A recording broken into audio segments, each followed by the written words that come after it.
Hi കൂട്ടുകാരെ, എല്ലാവരും സുഖമായിരിക്കാമെന്ന് വിചാരിക്കുന്നു. ഇന്ന് ഞാനൊരു സൂപ്പർ റെസിപ്പി ആയിട്ടാണ് കേട്ടോ വന്നിരിക്കുന്നത്.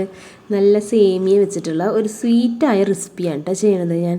അതിനായിട്ട് ഒരു പാൻ എടുത്ത് അതിലേക്ക് 2 ടേബിൾ സ്പൂൺ നെയ്യ് ഒഴിച്ചു കൊടുക്കുന്നുണ്ട്. ഇതിലേക്ക് സേമിയ ചേർത്ത് കൊടുക്കുകയാണ്. ഇത് റോസ്റ്റഡ് സേമിയയാണ് ചേർത്ത് കൊടുക്കുന്നത്. വറുത്ത സേമിയ ആണെങ്കിലും നമ്മൾ ഒരു 5 മിനിറ്റ് നേരം ലോ ഫ്ലെയിമിലിട്ടിട്ട് ഒന്ന് ജസ്റ്റ് വറുത്തെടുക്കണം കേട്ടോ. ഇതുപോലെ നന്നായിട്ട് നെയ്യ് ചേർത്തിട്ട് വഴറ്റിയെടുക്കും. ലോ ഫ്ലെയിമിലിട്ടിട്ട് വേണം കേട്ടോ ഇത് ഇങ്ങനെ മിക്സ് ചെയ്യാനായിട്ട്. ഹൈ ഫ്ലെയിമിൽ ഒരിക്കലും ഇടരുത്. റോസ്റ്റ് ചെയ്ത സേമിയ ആയതുകൊണ്ട് ഒന്നും കൂടിയും അത് വറുത്ത് കരിഞ്ഞു പോകാനായിട്ട് ചാൻസ് ഉണ്ട് കേട്ടോ. ഇനി നമുക്ക് ഇതിലേക്ക് 1/4 കപ്പ് പഞ്ചസാര ചേർത്ത് കൊടുക്കുന്നുണ്ട് കേട്ടോ. പഞ്ചസാര ചേർത്തിട്ട് നന്നായിട്ട് ലോ ഫ്ലെയിമിലിട്ടിട്ട് ഇളക്കിക്കൊണ്ടേയിരിക്കുക. പഞ്ചസാര നന്നായിട്ട് മെൽറ്റായിട്ട് വരണ വരെ ഇത് ഇളക്കിക്കൊണ്ടിരിക്കണം കേട്ടോ. പിന്നെ സബ്സ്ക്രൈബ് ചെയ്യാതെയാണ് എൻ്റെ കൂട്ടുകാർ വീഡിയോ കാണുന്നതെങ്കിൽ ഒന്ന് സബ്സ്ക്രൈബ് കൂടി ചെയ്യാം കേട്ടോ.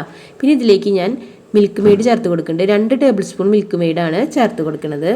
മിൽക്ക് മെയ്ഡ് ചേർത്ത് കൊടുത്ത ശേഷം നമ്മൾ വേഗം ഇളക്കിയെടുക്കണം കേട്ടോ, അല്ലെങ്കിൽ കട്ട പിടിക്കാൻ ചാൻസ് ഉണ്ട്. ഇപ്പോൾ ഇത് മിൽക്ക് മെയ്ഡ് ചേർത്തിട്ട് നന്നായിട്ട് ഇത് മിക്സ് ചെയ്തെടുക്കണം കേട്ടോ. ഒരു 2 മിനിറ്റ് നേരമൊക്കെ ലോ ഫ്ലെയിമിലിട്ടിട്ട് മിക്സ് ചെയ്തെടുത്താൽ മതിയാവും. ഇപ്പോൾ ഇത് നന്നായിട്ട് റെഡി ആയിട്ട് വന്നിട്ടുണ്ട്. ഇത് നല്ല ഒരു ക്രിസ്പി ആയ ഒരു സ്നാക്സാണ് കേട്ടോ ഉണ്ടാക്കുന്നത്. ഇപ്പോൾ ഇത് കറക്റ്റ് ഇതിൽ വന്നിട്ടുണ്ട്. ഇപ്പം നമുക്കിത് ഫ്ലെയിം ഓഫ് ചെയ്ത് തണുക്കാനായിട്ട് വെക്കാം കേട്ടോ. ഇപ്പോൾ ഇത് തണുത്ത് വന്നിട്ടുണ്ട്. ഇപ്പം ഞാൻ എടുത്തിരിക്കുന്നത് ഒരു മരുന്നിൻ്റെ കുപ്പിയുടെ മൂടിയാണ് കേട്ടോ എടുത്തിരിക്കുന്നത്. കുട്ടികൾക്ക് മരുന്ന് കൊടുക്കാനായിട്ട് അളവായിട്ട് എടുക്കണ മൂടിയില്ലേ, അതാണ് കേട്ടോ അത്.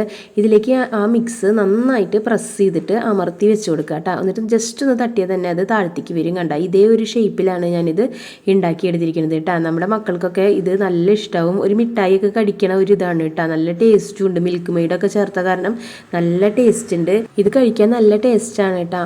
നല്ല ക്രിസ്പിയുമാണ്. കുട്ടികൾക്കെല്ലാം ഇത് ഒരുപാട് ഇഷ്ടമാവും. അപ്പോൾ എല്ലാവരും ഇത് കുട്ടികൾക്കൊക്കെ ഒന്ന് ട്രൈ ചെയ്ത് നോക്കുക. അപ്പോൾ മറ്റൊരു വീഡിയോയിലൂടെ വീണ്ടും കാണാം. ബൈ.